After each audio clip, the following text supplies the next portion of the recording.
Today is a mixed day for New South Wales, a good opportunity, a wonderful opportunity to be at this brand new hospital precinct in Westmead, but we also know that as we speak, there are literally tens of thousands of people across the state on tenterhooks because of the flood situation, and I just wanted to give the community a brief update. So far, the SES has been called out at least 8,000 times. There are around 15,000 people who've been evacuated from the mid-north coast from their homes. In the Nepean and Richmond Valley region or Hawkesbury region, there have been about 3,000 evacuations to date. 19 evacuation orders have been issued and potentially more to come. We just ask everybody who are in those flood areas to please be cautious, please listen to the orders, please be ready. If you've been asked to be on alert, make sure you're packed and ready to go in case you do need to get evacuated at short notice.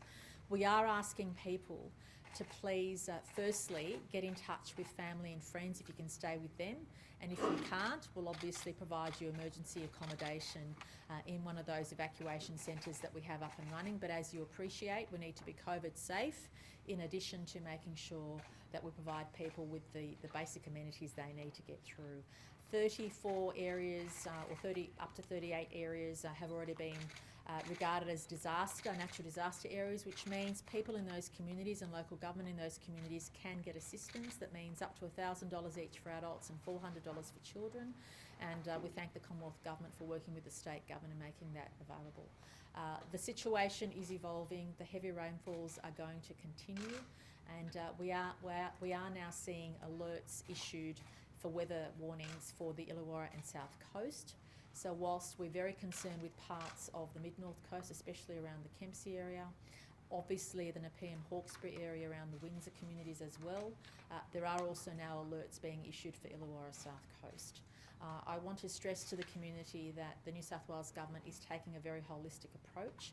All of our agencies are working together, and all this week I'll be based in the mornings from Homebush, unfortunately a common site for dealing with statewide issues. So all of our state agencies will be gathering at Homebush in the mornings to make sure that we're working together and that I'm updated on every situation across the state. And I just want to say to everybody across the state who is currently living in fear and anxiety that all of us are thinking of you. Some communities who were battered by the bushfires are now being battered by the floods, and deep drought prior to that. And I don't know any time in our state's history when we've had these extreme weather conditions in such quick succession in the middle of a pandemic. So they are challenging times for New South Wales, but I think we've also demonstrated our capacity to be resilient. But I know for many people, they will feel like it's breaking point.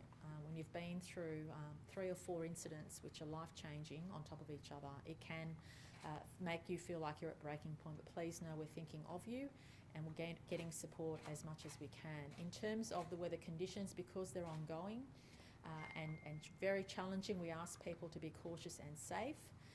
But also, as Dr. Chant will emphasise in her report, there are parts of the state heavily impacted where people are stranded or have to stay at home or be ready to evacuate.